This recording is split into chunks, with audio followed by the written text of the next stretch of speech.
gosh, you have a question already. I thought we'd just start Yeah, off. go ahead. No, I'm fine. How are you? So good to see you. I'm doing well. Good.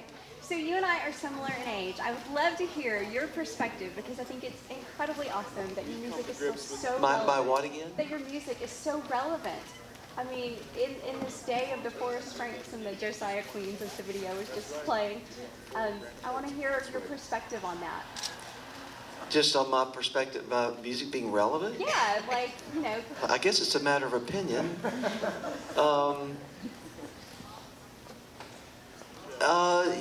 You know, I think I don't know if it's relevant or not. I mean, I hope it is. I mean, I kind of keep my ear to the ground.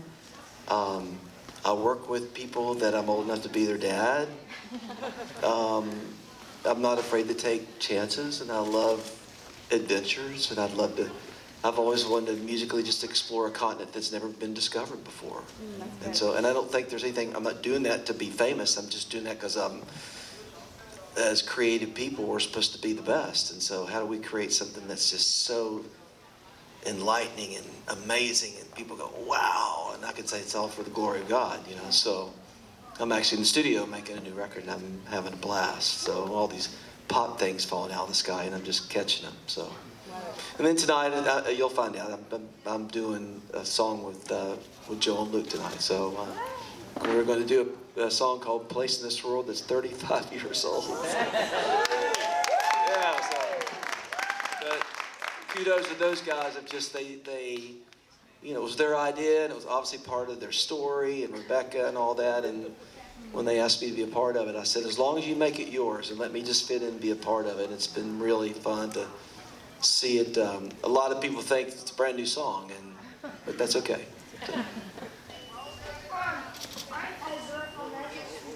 What do you think? Should he join forward the You've party? been part of so many incredible moments in Christian music. Can you give us a hint Tell him. about Tell him what we're willing. Hey, we're willing to do whatever. We're willing. What tonight's performance is going to be like? It's probably going to be different than anything that's been on stage tonight. Because I'm going to let you wait and see what happens. I'll give you a hint. I'm not going to be on the stage tonight. I'm going to be somewhere else, and so is Joel and Luke. So say a prayer for us that we're safe. Somewhere in the heights of the balcony. That's all I'll say. Yeah. Michael, you've spoken about it before many times about Crazy nominees how God has used for it to Group of the Year award, and nominees are artists and some of the creative Group of the Year, the importance of Big Daddy Weed, especially when it Kane. comes to this industry. Yeah. You know, I think that's part of my calling probably for the future. You know, I mean, even to the point where if I never made another record, I think I would mentor for the rest of my life. Why would I not? And too much is given, much is required. And now that I've been doing it for so long, and now all these young artists are going, okay, how did you survive success? How do you keep a family together? And I've got a few bits of wisdom on that. And what's that? I said I interrupted Michael W. Smith. No, that's okay. I was just going to ask what to you is the most important piece of wisdom that you have? I think it's your tribe. Who's your people? Who you surround yourself with? Who's your friends?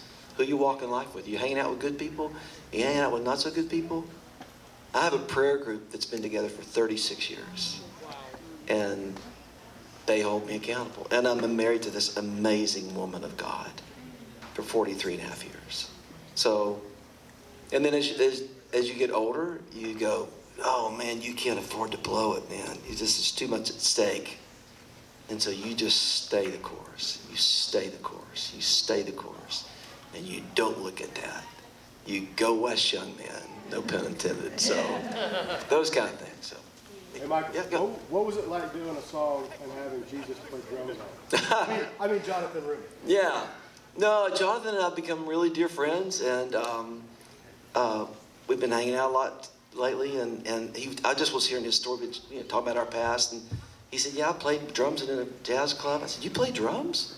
I said, "I've got this studio that's in this old historical house, and I've got my drum set up. Won't you come over and play?" So he came over and played. Well, I just happened to be working on a song called "Arms Around the Sun," which is the song that came out 6 weeks ago, and so Jonathan's just gonna play with, Go in there and just jammed arms around the son. And then all of a sudden we hit record, didn't tell him. So, and he said, wait a minute, what are you guys doing? What are you guys doing? And I said, we're recording you. And he, wow, you know, 'cause he thought he was rusty, you know. And he hadn't played in a while, but you could tell he's got the chops. And so we stayed and we probably did 4 or 5 takes. And we left him playing drums on the song. And then I asked him if he'd be in the video. And so we had a great time. It was fun. I'm Young with ShineCast Studios, and I just want to ask, how has your faith grown and changed during your time in the industry? And so, but we were jet lagged. What was the first part of the question? How has your faith grown and changed during your time in the industry? Right, so we Well, hopefully I'm getting wiser. I'm growing up. We're all growing, you know? We're pressing into the Lord. That's what we do. We press into it. And we dive into things to people of faith and our heroes of the faith, you know. And, gosh, I was just listening to a podcast yesterday about discipleship. Whew, I feel like, man, I'm not there, you know. And you find out about what a disciple is. It's way, way, way, way, way much deeper than what I do. And so it's just you're challenging yourself to be more like Jesus, what we're supposed to do. Be more like him. So. One more question. Oh, sorry, guys. All right. Michael, my name is Cassandra Brenson, Yeah. founder of the Colony, and just in your history and seeing all these threads of Jesus just moving around the world, what do you see coming to be in our generation? Do I burn with the love of Jesus? Do I burn? And the Lord. And then if I Yeah, I think the most exciting thing is that, and it's not music. I mean, music's a part of that. I think there's a stirring going on. And you can certainly feel it in America and college campuses. But what I'm seeing all around the world in Europe and the church waking up and miracles taking place in Africa in the midst of all the heartache and the beheadings and all the dark side, there's something stirring. And this is something we've prayed for years and years and years. And I actually believe that I'm actually going to see it in my lifetime. And that's the most exciting part of what I feel like God is doing in the world. So here we go. Thank you, guys. No matter where I go, your love is with me. I climbed the highest height and you were there. Why should I be afraid? You go before me. You've seen my darkest night and